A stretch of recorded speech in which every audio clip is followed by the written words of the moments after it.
Bonjour à tous et à toutes. Nous avons été heureux de recevoir le 18 décembre 2020 Fabienne Bagdassarian, maître de conférence à l'Université Rennes 1. Celle-ci est intervenue dans le cadre d'une conférence philosophique s'inscrivant dans notre cycle Mythos et Logos dans la philosophie antique. Cette conférence s'intitule « De l'usage du mythe chez Aristote ». Laissons place dès maintenant à cette intervention. Nous vous souhaitons une excellente écoute. Bien, merci beaucoup pour cette présentation. Merci beaucoup à l'Espace André Chédid pour son invitation. C'est la deuxième fois que j'ai l'occasion d'intervenir dans le cadre de vos cycles et je suis ravie de revenir. J'avais gardé un souvenir très agréable de ces séminaires. Et merci à tous ceux qui sont là dans une période un peu spéciale, à quelques jours des fêtes. On a parfois un peu autre chose à faire. Donc, merci de votre présence virtuelle. Alors, je comprends que le cycle de cette année, c'est Mythos et Logos. Donc, je vais repartir de cette notion-là, enfin de cette opposition-là, pour nous rappeler quelques idées qui, à mon avis, sont déjà tout à fait classiques pour vous, à savoir celle de cette opposition entre le mythos comme légende au logos comme, comme raison.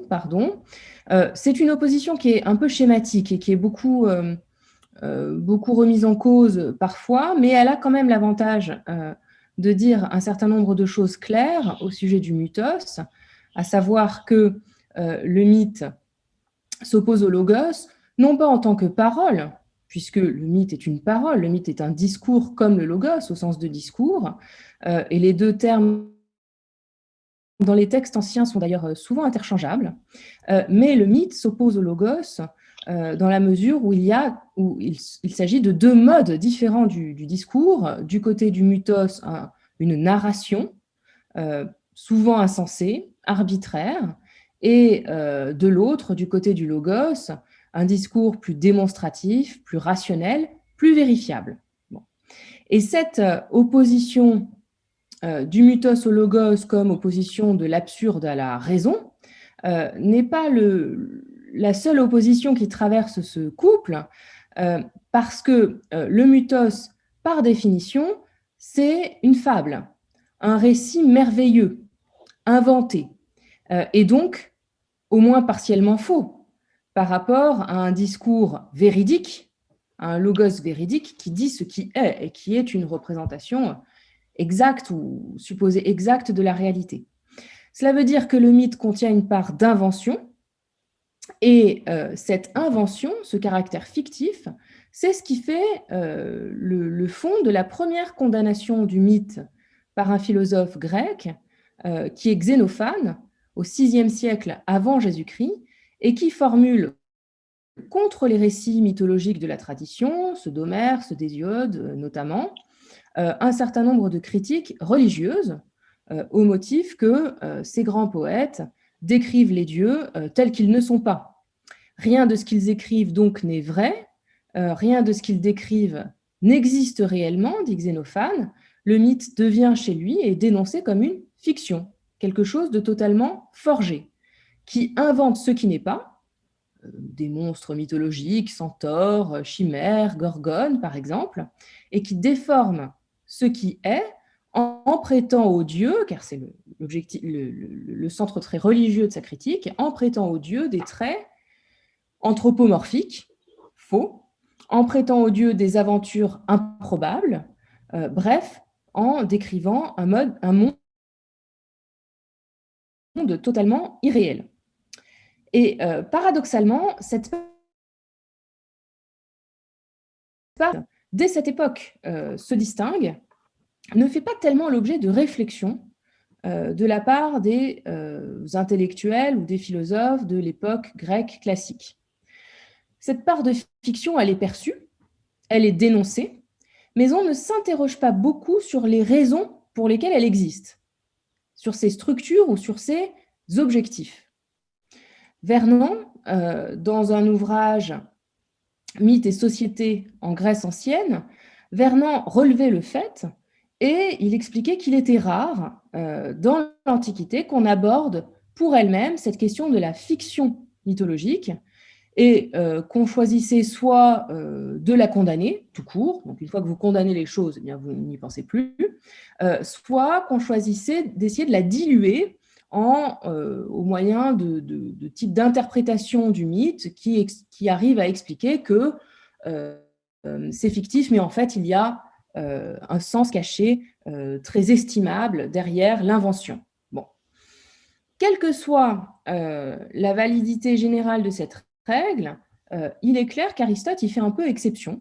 Et c'est la raison pour laquelle nous nous penchons ce soir sur cet auteur.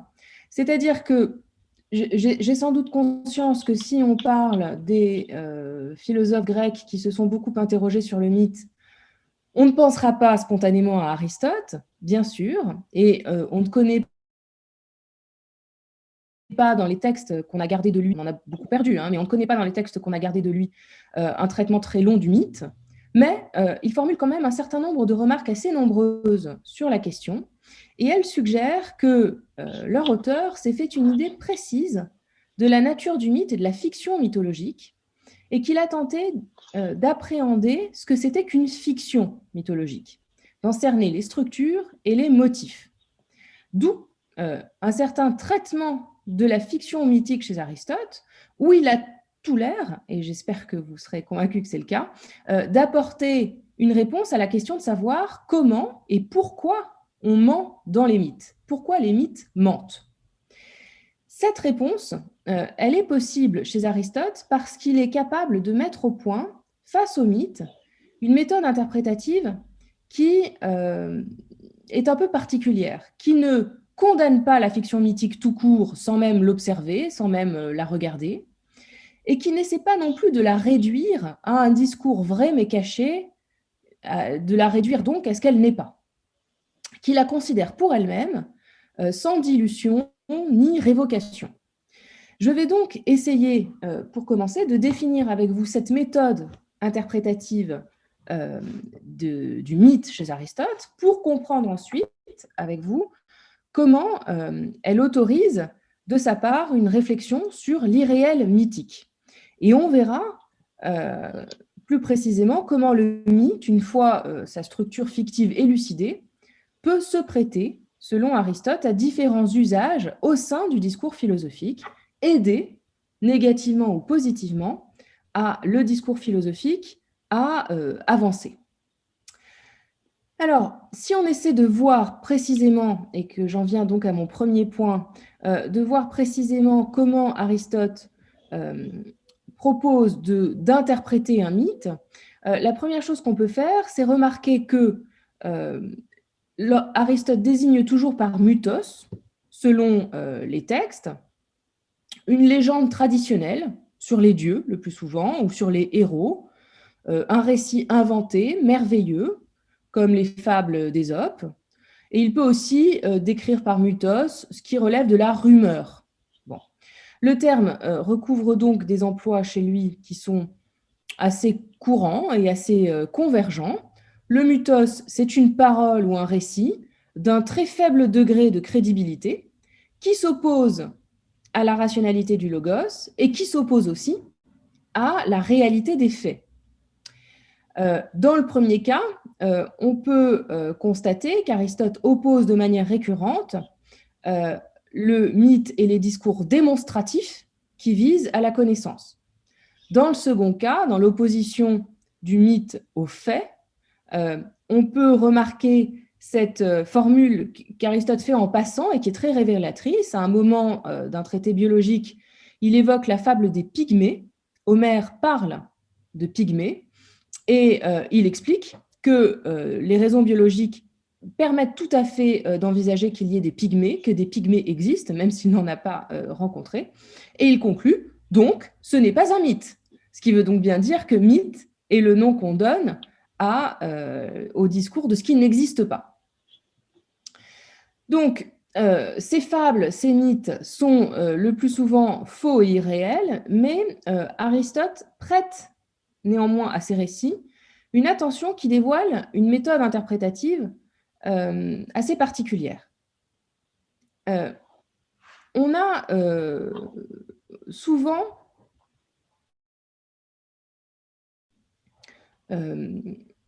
considéré, je pense que dans des séances précédentes, la chose a pu avoir été évoquée, on a considéré qu'à partir du VIe siècle avant Jésus-Christ, une certaine méthode d'interprétation des mythes a émergé. On l'a fait généralement remonter à un contemporain de Xénophane et d'Héraclite, un certain Théagène de Rhégium, et qui aurait élaboré pour défendre les mythes, et les mythes d'Homère en particulier, une certaine lecture savante qui pouvait dévoiler le sens profond, philosophique, vrai, d'un récit mythologique que le poète aurait intentionnellement exprimé dans un langage énigmatique. Bon. Et cela devait permettre de sauver l'idée qui était très répandue à l'époque, selon laquelle les poètes, les grands poètes de la tradition, et Homère tout particulièrement, détenaient une science totale, qu'ils étaient des savants accomplis, et cette science totale impliquait donc que leurs mythes ne devaient pas être faux, et donc qu'en dépit de la fausseté apparente, il devait y avoir, caché par eux, sous des images, sous des symboles, une vérité morale, psychologique, physique, cosmologique, peu importe, dans tous les champs possibles, puisqu'Homère connaît tout.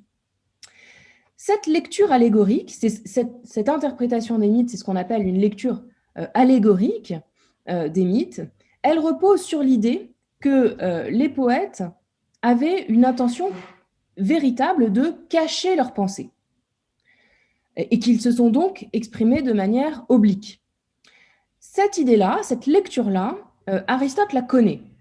Il sait qu'on la pratique sur un certain nombre de textes. Par exemple, dans sa métaphysique, il fait allusion à l'idée qu'Hésiode, lorsqu'il explique que Eros est le principe de l'accouplement entre les dieux dans la théogonie, il fait allusion à l'idée que Hésiode aurait donc formulé une théorie philosophique, à savoir qu'il existe quelque chose comme une cause finale dans le monde. Donc il lui prête l'idée que, à travers les récits un peu alambiqués des dieux, il y a une théorie causale. On trouve une autre de ces allusions de la part d'Aristote à la pratique de l'exégèse allégorique, toujours dans la métaphysique, au cours de la discussion d'un problème où Aristote mentionne les disciples d'Hésiode et tous les théologiens. Et il les mentionne pour dire que ces derniers désignent le nectar et l'ambroisie comme la cause de l'immortalité des dieux. C'est parce qu'ils boivent du nectar et qu'ils consomment de l'ambroisie qu'ils sont divins et immortels. Cette référence aux disciples d'Hésiode me semble un peu curieuse parce qu'on ne voit pas très bien quel poète elle pourrait viser qui ne soit pas déjà concerné par l'allusion à l'ensemble des théologiens. Théologien, chez Aristote, ça veut dire poète qui parle des dieux. Bon. Si Aristote parle des disciples d'Hésiode et de tous les théologiens, c'est qu'a priori, aucun poète n'est omis. Et donc, il est probable que ces disciples d'Hésiode soient les interprètes allégoriques d'Hésiode, qui ont cours à son époque ou un peu avant. Et la fin de ce passage, que je suis en train de paraphraser un peu, livre un indice supplémentaire de cette allusion qu'Aristote ferait à des interprètes allégoriques, puisque Aristote s'interroge sur le sens caché que les mots nectar et ambroisie avaient peut-être pour ses auteurs, et il dit la chose suivante, je cite, « Il est clair que ces mots, nectar et ambroisie, expriment des choses bien connues pour eux. » Bon. Ce qui veut dire qu'il s'agit là de mots codés, de noms de code pour ces auteurs, pour qu'ils désignent quelque chose de précis, mais qu'ils enveloppent sous des noms un peu énigmatiques. Donc, manifestement, Aristote a connaissance de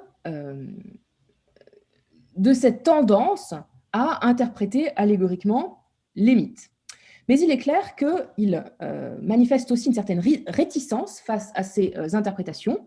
Par exemple, concernant l'hypothèse du nectar et de l'ambroisie, elle ne recèle à ses yeux aucune doctrine philosophique estimable, parce que quel que soit, selon lui, le sens caché qu'on donnera à nectar et ambroisie, on n'évitera jamais au poète de tomber dans des contradictions. On n'expliquera pas ainsi que les dieux soient immortels. En d'autres termes, Aristote ne nie pas que le poète puisse exprimer dans son mythe, de manière plus ou moins cryptée même, une pensée personnelle. Et dans cette mesure, il ne dit pas que le principe de l'interprétation allégorique soit fondamentalement faux. Les poètes peuvent cacher des idées dans leurs récits. En revanche, la lecture qu'il en propose de ces interprétations montre qu'il veut nuancer cette méthode. D'une part, il estime que bien des interprétations allégoriques des mythes sont abusives et qu'elles consistent, parce qu'elles veulent absolument les sauver, qu'elles consistent à prêter aux poètes des doctrines qu'ils ne peuvent pas avoir développées. Et d'autre part, il ne croit pas que s'il y a un sens caché par le poète, ce sens caché soit toujours et nécessairement vrai. Rien n'autorise à ses yeux, et il se démarque en cela d'une espèce de conviction ordinaire, rien n'autorise à ses yeux à croire que le poète puisse toujours dire vrai. Il n'y a qu'un moyen pour justifier que le mythe contienne une vérité cachée, il doit s'appuyer sur une science. Et soit que cette science soit celle du poète, soit que cette science remonte à travers lui aux dieux ou aux muses qui l'inspirent, mais qu'il s'agisse de science du poète ou d'inspiration divine, dans les deux cas, ces deux hypothèses sont impossibles pour Aristote. Le poète n'est pas un savant et les dieux ont absolument beaucoup mieux à faire que de nous inspirer. Bon. Donc il n'y a aucune raison, il n'y a aucune manière, si vous voulez, pour penser du point de vue d'Aristote que le mythe puisse toujours dire vrai, même s'il n'est pas absolument impensable que le poète évolue, caché dans son récit, des pensées. Donc, contrairement à beaucoup d'interprètes de son époque, pour qui la lecture allégorique du mythe doit permettre de sauver le mythe, Aristote ne part pas du principe que le mythe aurait le lieu d'une parole nécessairement vraie. La pratique de l'allégorie, chez lui, ne sera donc jamais une stratégie de sauvetage des mythes, mais plutôt une stratégie d'intelligibilité qui, en fait, part de l'idée que le mythe a du sens, même s'il paraît être absurde.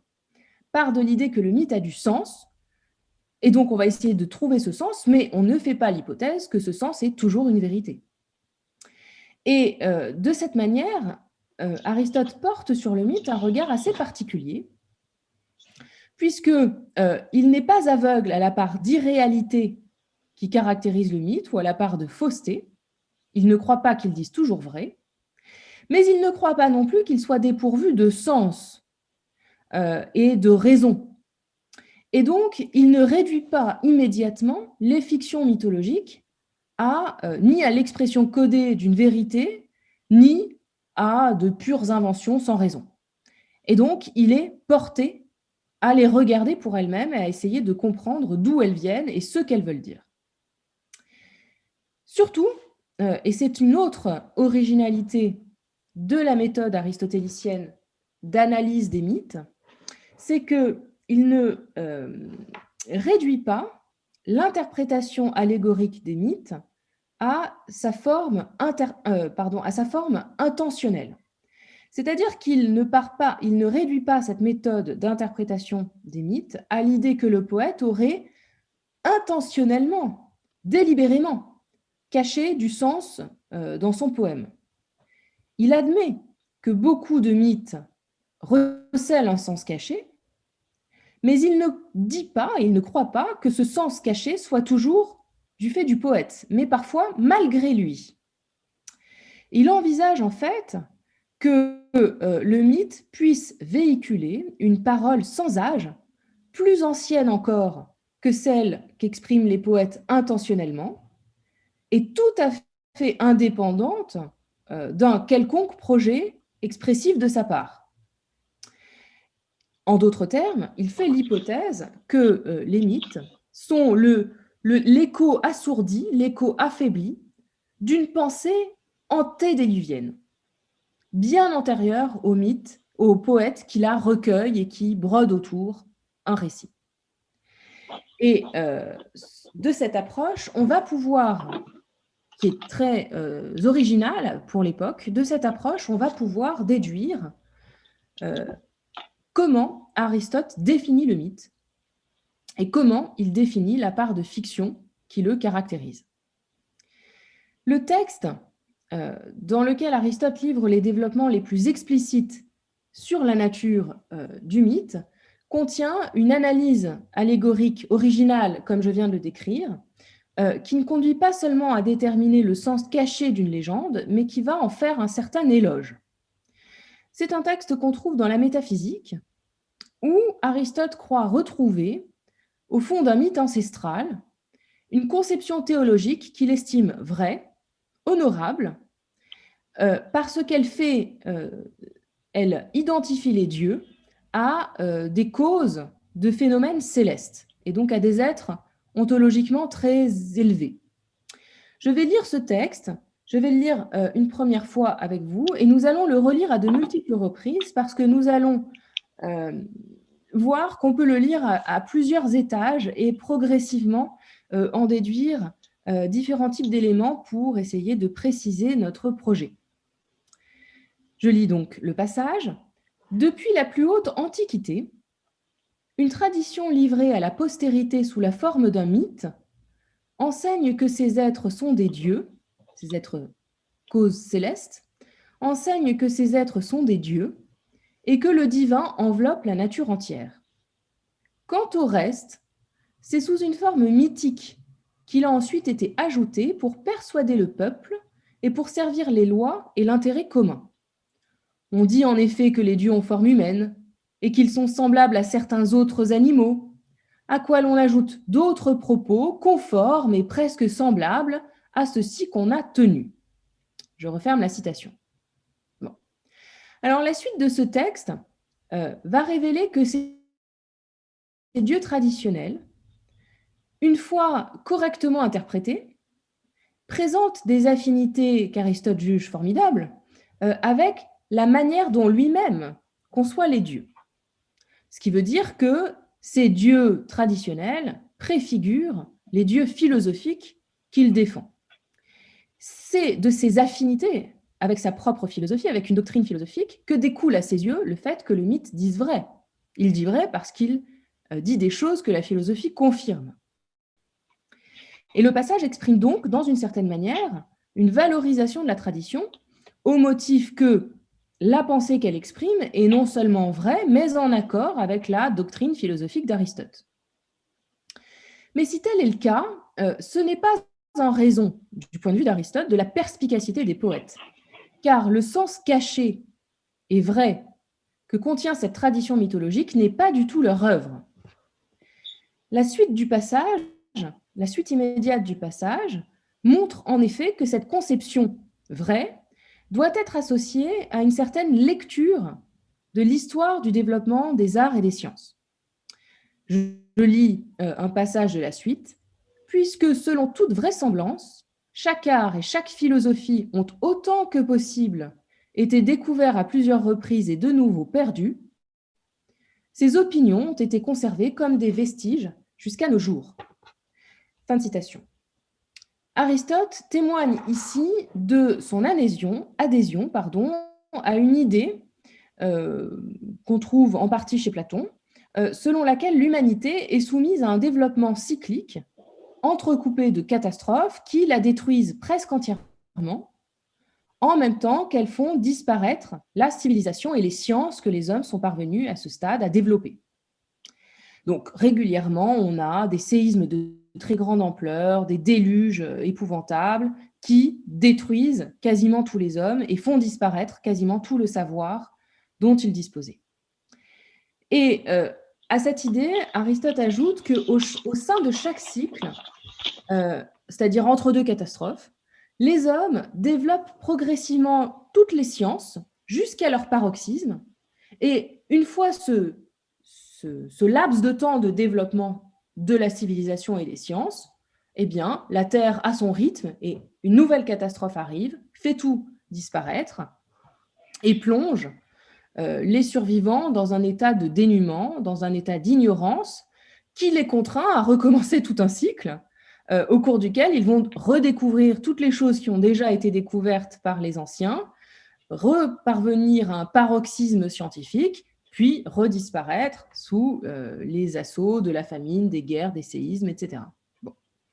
Donc, rien, au terme de chaque catastrophe, si vous voulez, rien ne subsiste de la science de l'ère précédente, si ce n'est quelques rares bribes qui parviennent à traverser les âges et à passer de catastrophe en catastrophe, pour aller jusqu'aux hommes de l'époque suivante.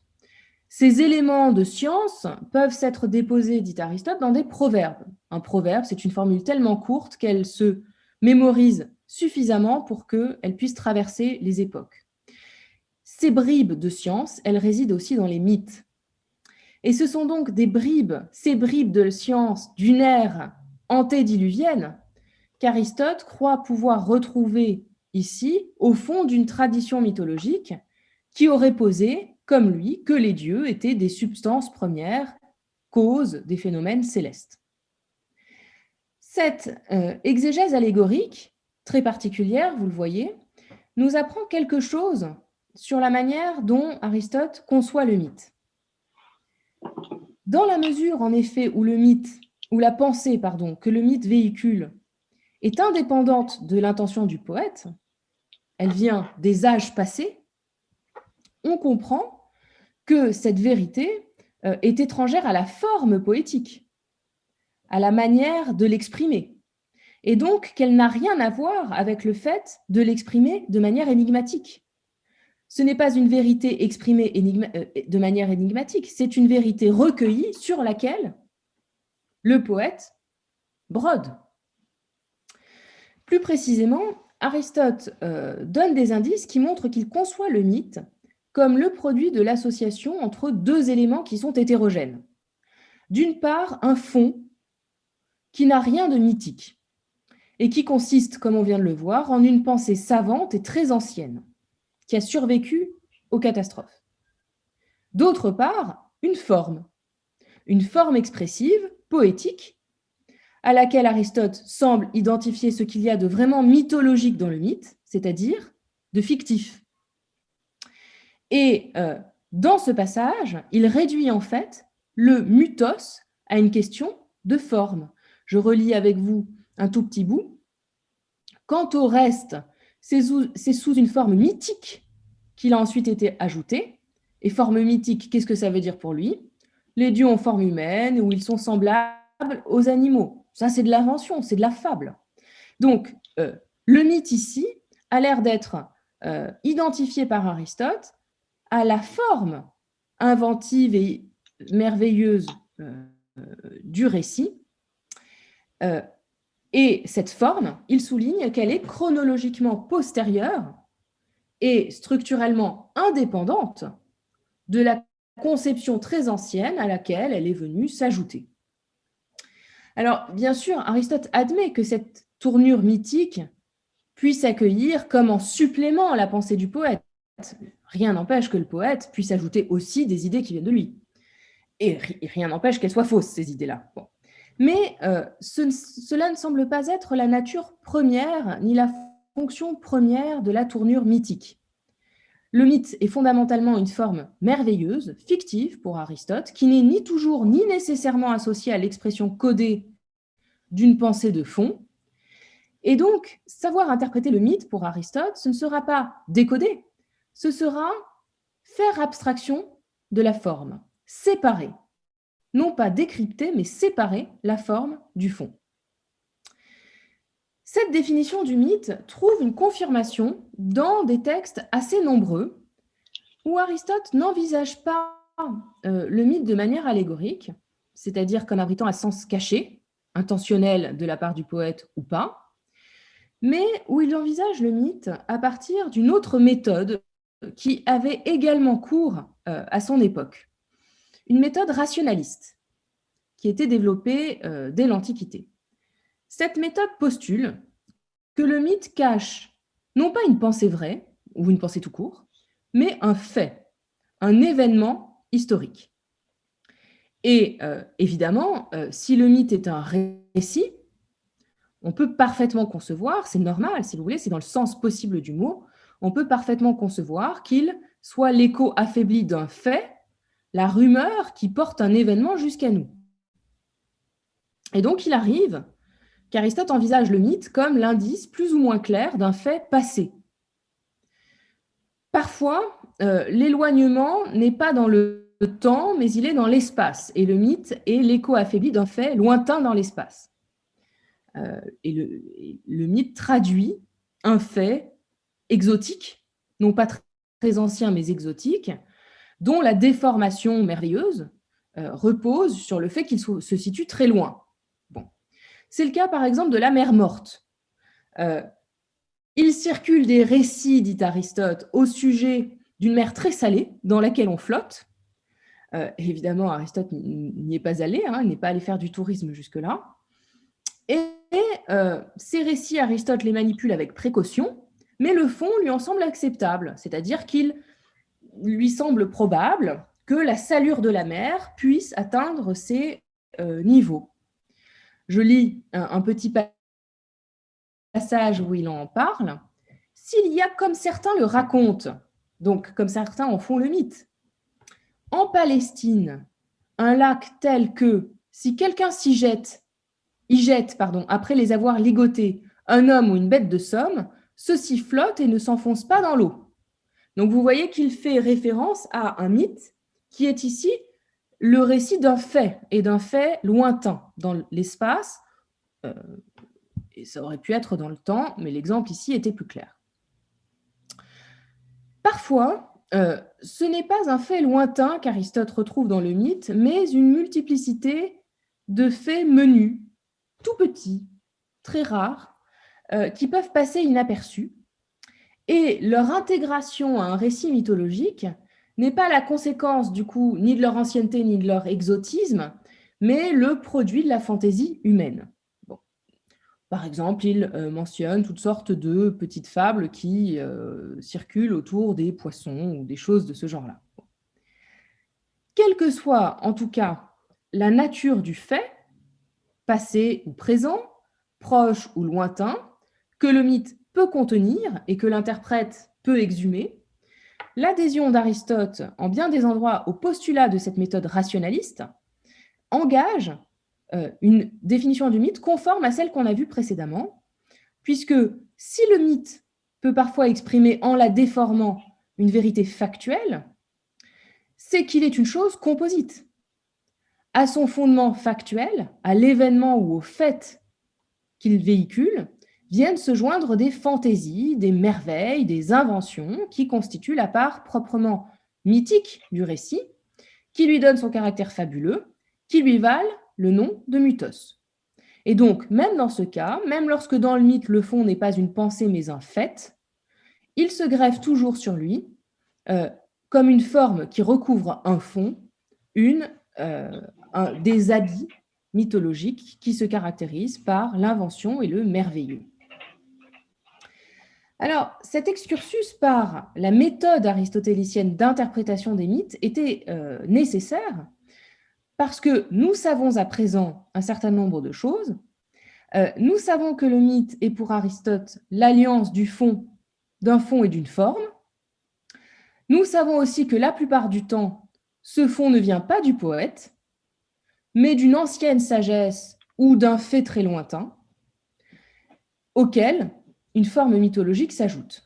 Ce qu'il faut que nous comprenions maintenant, c'est ce qu'est vraiment cette forme mythologique. On a dit qu'il s'agissait de merveilleux, mais de quelle sorte et à quoi cela sert? Voilà. Tu dors là? Alors, Aristote indique deux aspects caractéristiques. Je te montrerai comment on fait, parce qu'il faut toucher les petits boutons pour arriver à mettre le son. Ah bon? Mais pourtant, moi, j'ai arrêté mon micro et je le remettais, mais ça n'a... Non, mais regarde, moi... Ça ne marchait jamais. Qu'est-ce qui se passe, justement? Aristote indique deux aspects caractéristiques de la forme mythique.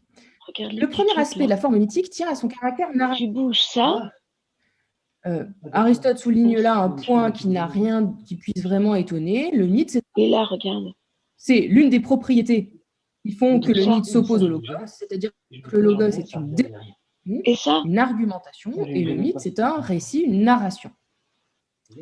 Cet antagonisme suppose que le mythe se distingue donc par l'ordre discursif particulier qui est le sien, à savoir un ordre qui ne découle pas de la stricte application des règles de la raison, mais de l'ordre de succession des événements. Un mythe suit une logique qui est une logique chronologique et non pas rationnelle.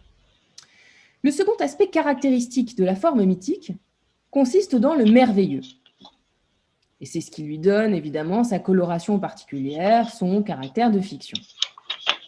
Aristote décrit divers aspects de ce merveilleux qui va m'intéresser plus particulièrement. Certains de ces aspects sont d'ordre général. Par exemple, il fait allusion, dans la métaphysique toujours, aux choses étonnantes, aux prodiges, aux merveilles, dont est constitué le mythe. Et parfois, il évoque des aspects de manière un petit peu plus précise. Il parle par exemple des récits de métamorphose d'hommes en animaux. Les mythes grecs regorgent de cas où les hommes sont transformés en animaux, par exemple pour expier des vices passés. Voilà, donc exemple du type de merveilleux qu'Aristote évoque. Mais la caractéristique mythique à laquelle il fait le plus constamment allusion, c'est celle, et qui relève toujours du merveilleux, c'est celle de la personnification, le plus souvent anthropomorphique. Par exemple, il tente d'extraire du mythe d'Atlas, vous savez, Atlas qui porte le monde sur ses épaules, il tente d'extraire du mythe d'Atlas une conception cosmologique sous-jacente, dont il précise toujours qu'on l'a exprimée mythiquement, c'est-à-dire qu'on a personnifié, sous les traits d'un personnage humain Atlas, sous les traits d'un animal d'apparence humaine, un principe céleste de support de la Terre qui pourrait très bien s'exprimer sans cet habillage merveilleux. Et sur cette question de l'anthropomorphisme, on a lu tout à l'heure, en fait, dans le texte qu'on a assez longuement analysé, un passage qui peut s'avérer éclairant pour comprendre à quoi cette personnification sert. Je relis le passage avec vous. Je vous avais dit qu'on le lirait à plusieurs reprises. Voilà qu'on y revient. Quant au reste, c'est sous une forme mythique qu'il a ensuite été ajouté, et voilà le passage important, pour persuader le peuple et pour servir les lois et l'intérêt commun. On dit en effet que les dieux ont forme humaine, qu'ils sont semblables à d'autres animaux, etc. On invente aux dieux une forme humaine pour persuader le peuple et pour servir les lois et l'intérêt commun. Aristote dit ici que la forme merveilleuse s'est ajoutée à la conception théologique d'une philosophie disparue en recouvrant les dieux de formes humaines et animales, donc en les représentant via un anthropomorphisme ou un zoomorphisme.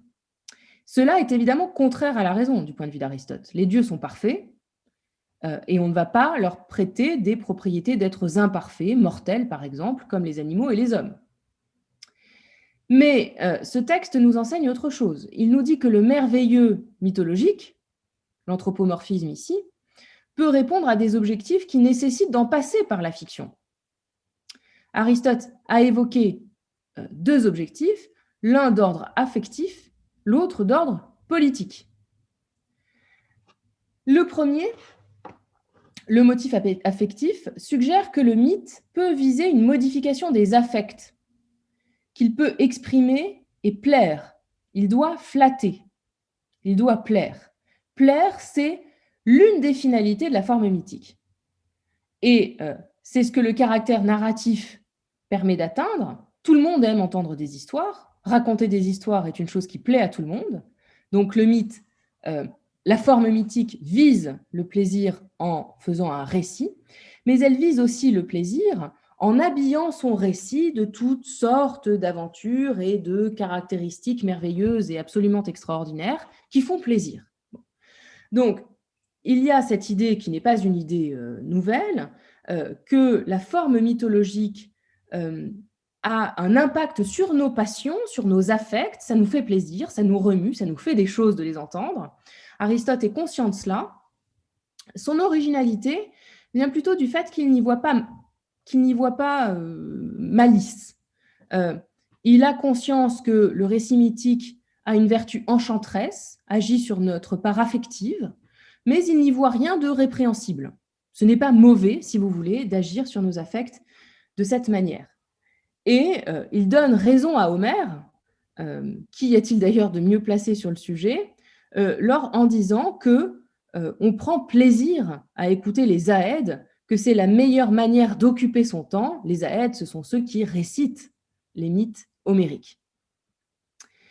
Mais il existe, à ses yeux, une autre finalité de ces histoires merveilleuses. Platon, dans la République, avant Aristote donc, avait très clairement souligné que les fables traditionnelles avaient un enjeu politique. On les raconte depuis l'enfance et elles modèlent nos âmes depuis que nous sommes tout petits. Aristote est d'accord avec cela. Il a conscience de ce pouvoir éducatif des histoires qu'on nous raconte depuis l'enfance. Mais contrairement à Platon, il ne cherche pas à en proposer une réforme, mais plutôt à dire exactement à quoi elles servent, à préciser le projet politique auquel ces fables participent. Et ce projet, nous l'avons vu dans le texte que j'ai lu tout à l'heure, c'est un projet d'ordre et d'obéissance, auquel les figurations mythologiques, des dieux par exemple, collaborent très largement, dans le but de frapper les esprits, de persuader les individus de se soumettre aux lois de la cité.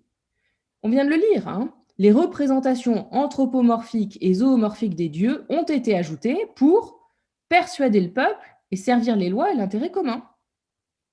C'est dire qu'en se représentant les dieux comme sous des traits humains ou sous des traits d'animaux, donc sous des traits qui nous sont familiers, on peut associer les divinités à l'expérience humaine et leur conférer une autorité plus forte, en projetant sur eux un mode d'existence et un mode de vie qui nous parle. Et de cette manière, du point de vue d'Aristote, les lois trouvent une justification plus grande. L'obéissance qu'on leur doit est renforcée parce qu'elle va pouvoir s'appuyer via ces figurations mythologiques sur l'habitude ou sur la crainte. Donc, si vous voulez, Aristote est en train ici d'assigner à la fiction mythologique une fonction très précise, non pas seulement nous plaire et constituer une façon agréable de passer le temps de loisir, mais servir un projet politique, pratique et politique, de contribution à l'obéissance. Racontons-nous des histoires mythologiques qui vont participer à nous convaincre en notre fort intérieur qu'il faut suivre les lois et contribuer au bien commun. Alors, cette définition du mythe, distinction entre une forme et un fond, cette définition du mythe, elle n'offre pas seulement l'occasion d'appréhender la fiction mythique pour elle-même et de lui assigner des usages, comme je viens de le faire, usage de plaisir, usage d'ordre politique. Elle rend également accessible le fond du récit mythique, qui est un fait ou qui est une pensée, et on sait que ça peut ne pas toujours être vrai, mais on sait que ce fond n'a rien de fictif. La fiction vient après. Bon. Et dans cette mesure-là, Aristote peut porter son attention sur les mythes, non pas pour essayer de décrypter la part fictive et de savoir à quoi elle sert, mais aussi pour voir ce que dit le fond et si c'est intéressant pour guider la recherche. Chacun possède quelque chose de particulier qui l'approche de la vérité.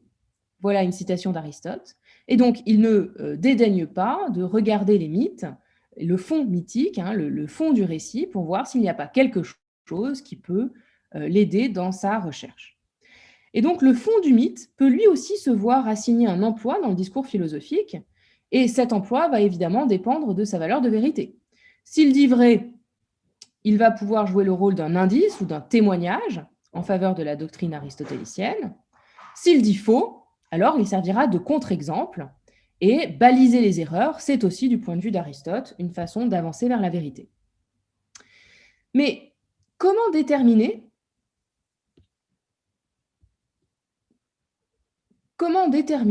si ce fond du mythe dit vrai ou faux? Sur quoi Aristote se fonde-t-il pour le déterminer? un spécialiste de l'Antiquité, Thomas Bennett-Will, qui a écrit un article sur ces questions, a suggéré que pour Aristote, le fond du mythe était vrai selon le domaine de la réalité dont il parlait.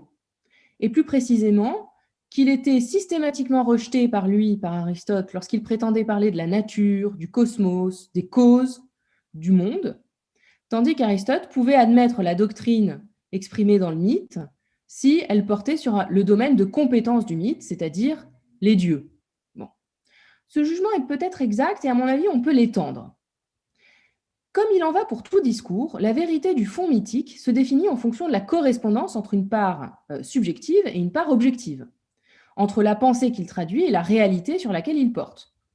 Or, il apparaît que la valeur de vérité des mythes qu'Aristote examine, et par suite l'usage auquel il l'intègre, dépend de la réponse qu'on donnera à cette double question. Qui parle dans le mythe et de quoi parle-t-il? Qui est l'auteur du fond mythique et quel domaine de réalité son discours concerne-t-il? Et quelques cas émergent alors qui permettent de classer le mythe et son usage en fonction des domaines de réalité concernés et dont traite l'auteur.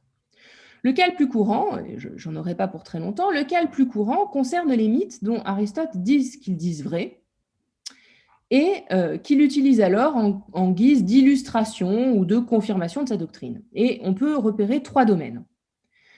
Il peut s'agir d'une discussion éthique, au cours de laquelle Aristote peut mentionner des mythes qui illustrent des points éthiques. Par exemple, les exploits de Thésée montrent que le courage peut être dû à un affect irrationnel comme l'amour. Bon.